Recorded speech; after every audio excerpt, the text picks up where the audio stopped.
Hello everyone. In this video we'll do the initial setup before you actually start running quantum codes using IBM Qiskit.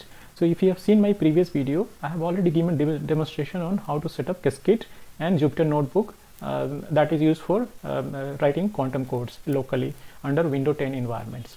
So before you start running quantum codes using Qiskit and Jupyter notebook, remember you need to get the list of IBM simulators. So this simulator list keeps on changing. So make sure that you are using the right current version of the code to get the list of the simulator. Number one. Number two, you need to create an account in IBM where you will get API key that you have to cut and paste here and run it, and also load the account. So these are the initial setups that is needed before you actually start running quantum codes locally, and then you can start using the hardware. So there are three levels of running. One is locally, another is simulator backend, and then is actual hardware. So in next video we'll see how to write small codes in Qiskit.